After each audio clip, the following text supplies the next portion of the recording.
So I want to talk about a secret, a big secret within the white community, and this is also in Louisiana and the New Orleans metro area. And no, I am not talking about the Catholic Church or those kind of people and their obsession with children, because that is often swept under the rug.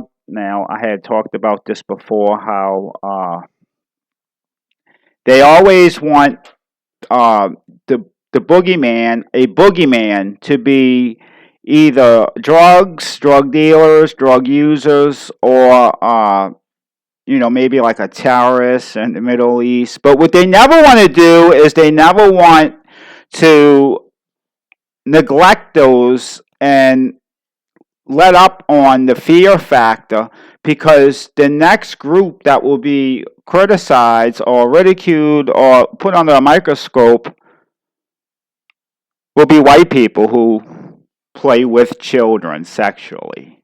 It's a big secret in the white community, and no, it's not the white trash doing it. It's like the working class white people who are into this, and they condone all this. But when it comes to one drug in particular, uh, they stay silent, and that is amphetamines. So, Louis, the United States, but in particular, Southeast Louisiana, has a huge prescription amphetamine epidemic. Okay, now in the New Orleans area, there's not much of the laboratory illegal crystal meth type amphetamines. It's mostly pharmaceutical, and there's physicians all over the New Orleans area. It reminds me of pain management. But the difference between pain management and these amphetamine clinics, either they're disguised as weight loss, or people are going to physicians and getting it prescribed to them. They're getting diagnosed with ADHD, which is really easy to do, okay? And the difference is the pain management clinics the government required a lot of paperwork, a lot of proof. You had to have an MRI. There was a long waiting time, so you can recognize a pain management clinic because there's generally a bunch of patients outside. They're pacing, they smoking, and they're loitering around because the pain management clinics have to take all of these steps and requirements that the state and federal government put for prescribing opiates. But when it comes to amphetamines, they can pretty much just write out the prescription and run it run the whole operation with like if they got a drive through. So you don't really notice these places. You'll see a weight loss sign or something, doctor weight loss appointments, and you'll just see cars coming and going all day, but nobody's really there too long. They're just walking right in, they're getting weighed, and they're getting their amphetamine prescription for the week or month or however they're prescribing it. And then it goes a lot deeper than that. And I know a guy who used to work for a refinery down here, and he got hooked on amphetamines because he went to the union that represents the, I guess, oil field workers or whatever, refinery workers. And they have the people who work at all refineries usually work 12-hour shifts, and they'll work like 3 night shifts, 2 days off, and then 3 day shifts, 2 days off, and it messes with their sleep cycle.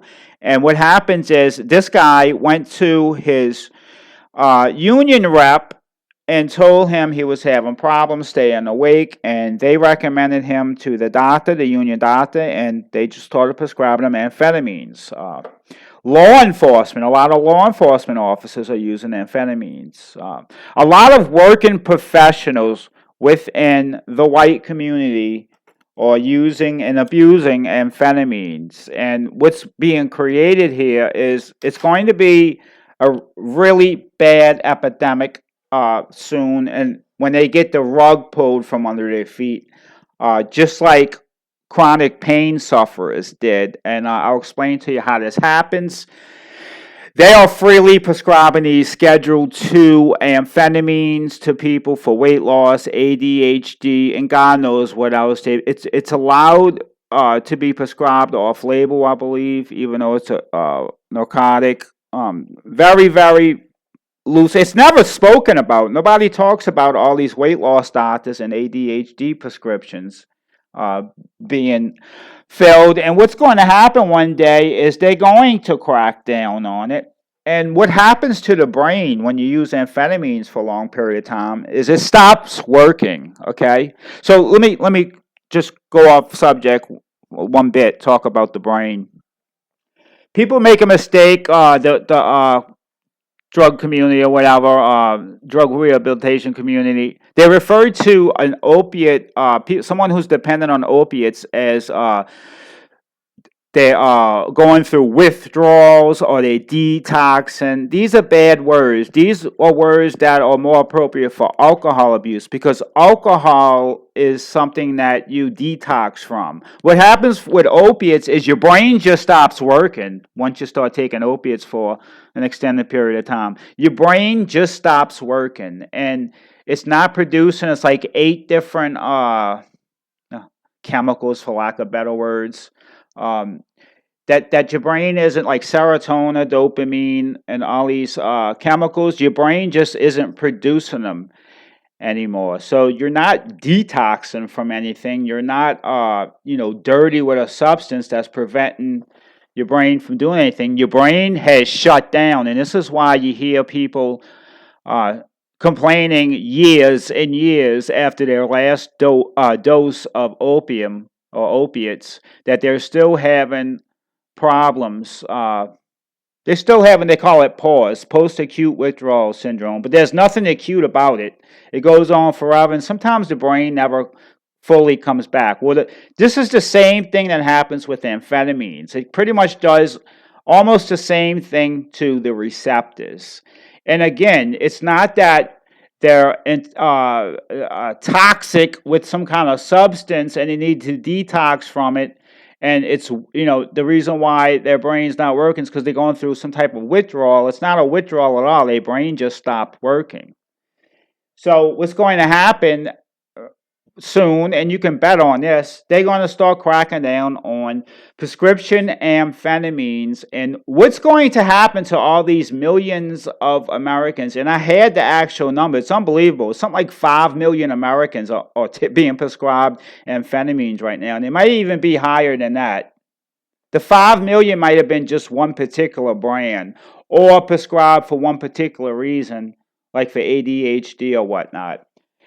So what's going to happen is these people, their brains are not going to work properly anymore. And if you're a working professional, you're going to do whatever it takes to keep yourself working, especially if you're in a lot of debt. You have a mortgage, you have bills, you have kids.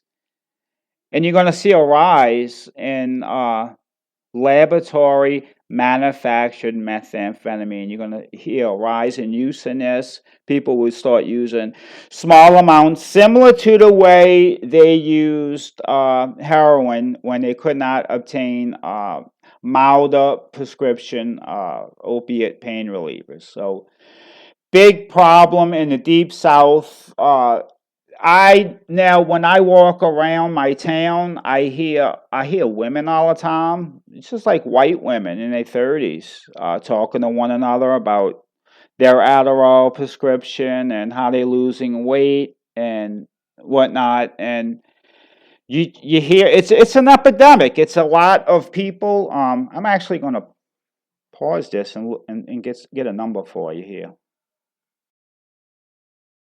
Way off. 16 million, not a couple of million, not 4 or 5 million, 16 million adults in the United States used prescription stimulants in the past year, okay? And they're estimating that 5 million of those people misused it. So that's where I got the number. So 16 million adults, not children, adults, are receiving prescription amphetamines. And I don't know how many children, because this is where it starts. They give children amphetamines to force them to go through public school, so they can be programmed subconsciously to obey. So I don't know how many children are being prescribed. They don't have these numbers here, but 16 million adults were prescribed amphetamines last year. This is a really, really big problem.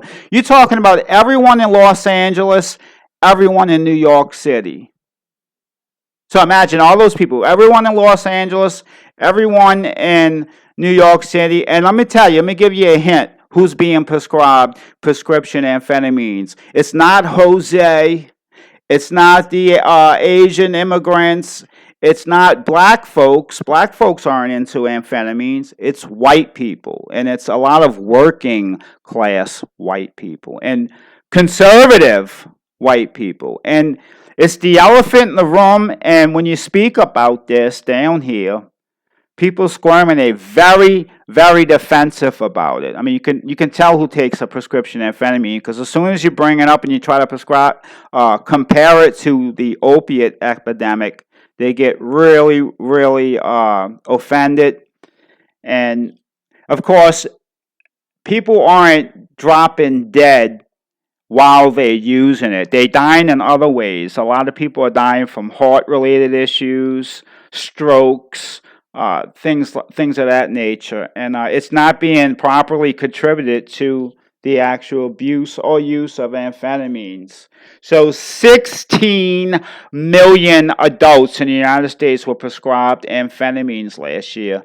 And like I said, most of these are working class white people, and they're being set up. That's 16 million Americans whose brains are not properly working anymore. So imagine, and listen, I can guarantee you most of these people are working class Americans, because if you're on the street just buying them or smoking the illegal stuff, that's not counted in that 16 million number. The type of people who go get prescriptions from doctors are working class white people. You've seen it in the opiate pain management clinics, and you see them in the amphetamine clinics. And they got a couple of doctors right in this small parish I live in. They got one weight loss clinic for sure that I've seen that's been open for a while. So imagine that. Imagine 16 million Americans, white Americans, working class Americans, all of a sudden they're having problems getting their amphetamine prescriptions filled. Where do they go? What do they use? We'll take a guess. They'll be buying the crystal meth stuff off the street, and you will see a really big, sharp increase. And as you're already starting to see the fentanyl overdoses lapse, fewer and fewer people are using opiates. A lot of people are committing suicide. I don't know if you noticed the numbers had shot up with suicides to over something like 75,000. It went from 35,000 a year to 75,000 since COVID. And I guarantee a lot of this is contributed to untreated chronic pain. So the prescription amphetamine addiction, I don't want to go into an hour-long rant into it. I think you get the gist of it. I don't think people realize it. The reason why I see it is because it reminds me of the pain management clinics, and the way that it's almost like intentionally that the pharmaceutical industry is. Now, I got two arguments here. One is you should have a right to take amphetamines or pain medication if you like. That's just my philosophy. They should do away with the Scheduled Drug Act. They should take the Department of Justice out of medicine and allow the medical community to treat people with substance abuse disorders the same way they are with alcohol. Because you see, with alcohol, you don't see the problem. The people who are chronic drinkers blend into society because what they're doing is illegal, and they're not being ostracized and have this dry spotlight on them. And so the alcoholics are able to bleed into and camouflage themselves into society And the amphetamine users are too, because they go into physicians and getting this stuff. But I can see it. I see the the weight loss clinics, uh, doctors. Let me tell you, psychiatrists. Most psychiatrists were like Medicaid type doctors. Now, and they were in like cheap office buildings. Now you're seeing these, like they move and they got psychiatrists on St. Charles Avenue now, and because they're making all this money from these prescription amphetamine people who are paying them for prescriptions. 16 million adults, and let me tell you, pain medicine is a necessity, but amphetamines is not. You do not have to give a child amphetamines. They shouldn't be forced to sit in that classroom if they're unable to assimilate into that schoolhouse crowd. Maybe they should take kids out of the general school and put them in some type of trade or separate them and not medicate them with amphetamines. Same thing with weight loss. Exercise and good diet, not amphetamines. So amphetamines are really not needed at all in society. And like I said, it's a big secret next to the P word, playing with children sexually. And prescription amphetamines is probably the second biggest secret within the white conservative community. So